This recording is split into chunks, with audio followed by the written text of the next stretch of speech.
A Julio I, 35º Papa de la Iglesia Católica, se le recuerda principalmente por haber sido el pontífice que estableció el 25 de diciembre como día de Navidad, que hasta aquel momento se celebraba el 6 de enero. Bienvenidos a mi canal. Ahora, contamos con la posibilidad de que apoyes este canal, siendo miembro. Puedes ser miembro Alteza, miembro Majestad y miembro Imperial. También puedes dejar un super chat. Tu apoyo nos hará crecer y mejorar cada día más. No te olvides de suscribirte y dejar tu like. Hoy en día, el 25 de diciembre es celebrado en buena parte del mundo cristiano, pero no siempre fue así. La fecha de la Navidad fue establecida en el siglo III por el Papa Julio I, por motivos más prácticos que relacionados con la fe. Hasta entonces se celebraba el 6 de enero, el día de la Epifanía, y de hecho, algunas iglesias siguen observando esa fecha original.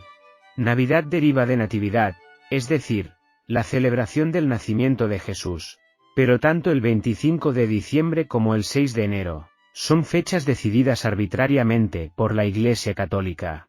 De hecho, ni siquiera se corresponden remotamente con la fecha en la que supuestamente nació Jesús, que a juzgar por las descripciones de los Evangelios, los cuales mencionan que los pastores tenían los rebaños al aire libre, algo imposible en invierno y en una región como Palestina, debería corresponderse con la primavera.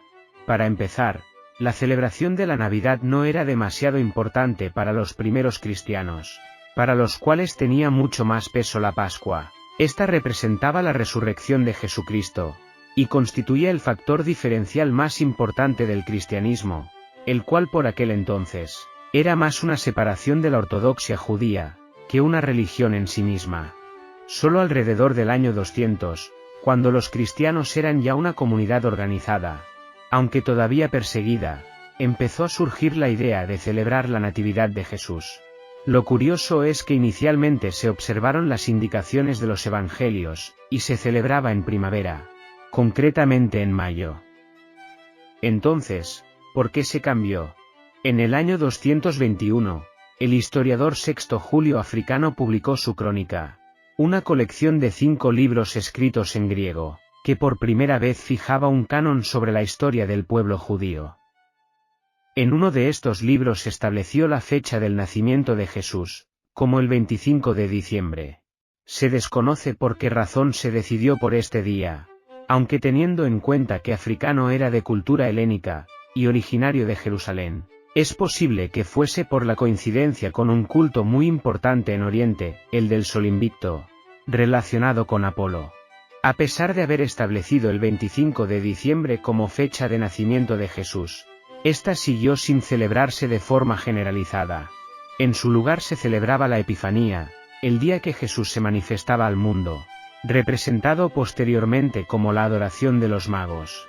La situación cambió a principios del siglo III, cuando el emperador Constantino permitió oficialmente el culto cristiano y, por lo tanto, el proselitismo. A pesar de que el cristianismo ganaba adeptos rápidamente, los romanos estaban muy apegados a sus tradiciones, y en diciembre tenían lugar 2 celebraciones paganas muy arraigadas entre la población, y de gran importancia. La primera eran las Saturnales, una tradición que festejaba a Saturno, dios de la agricultura y de la cosecha. Su celebración se remontaba al siglo III a.C., y tenía lugar entre el 17 y el 23 de diciembre.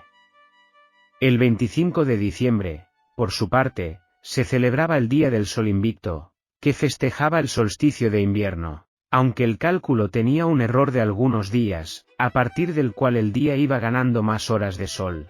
En el año 337, Julio I fue elegido como 35º Papa de la Iglesia. Una de sus prioridades fue establecer una ortodoxia para las celebraciones cristianas, así como combatir el paganismo y las doctrinas no católicas, en especial el arrianismo, una corriente cristiana que constituía una de las principales competidoras del catolicismo. Julio era de estirpe romana, y seguidamente era consciente de lo difícil que resultaría forzar a los romanos a abandonar sus festividades. Así pues, el nuevo papa optó por otra estrategia: superponer fechas señaladas del cristianismo a las celebraciones más importantes del calendario. Decidió separar las celebraciones de la Navidad y de la Epifanía, y establecer la fecha de la primera en el 25 de diciembre, el día del Sol Invicto. Además de fagocitar una festividad tan importante, era también una metáfora: Jesús era el nuevo sol, llegado para iluminar el mundo. La fecha del nacimiento de Jesús, ya propuesta en la crónica de Sexto Julio Africano, había sido ratificada en el año 325 por el primer concilio de Nicea, por lo que Julio I simplemente le daba el visto bueno como papa. Sin embargo, fue durante el pontificado de su sucesor Liberio, concretamente en el año 354, cuando se fijó oficialmente como una festividad oficial de la Iglesia, separada de la Epifanía. No obstante, este reconocimiento no fue unánime. A día de hoy hay algunas iglesias ortodoxas que mantienen el 6, o en algunos casos el 7 de enero, como fecha de la Navidad, mientras que otras han adoptado la fecha católica. Estas excepciones son principalmente países del este de Europa, y algunos de África. Bueno amigos, llegamos al final del vídeo. Muchas gracias por apoyarme. No te olvides de suscribirte, y dejar tu like. Hasta la próxima.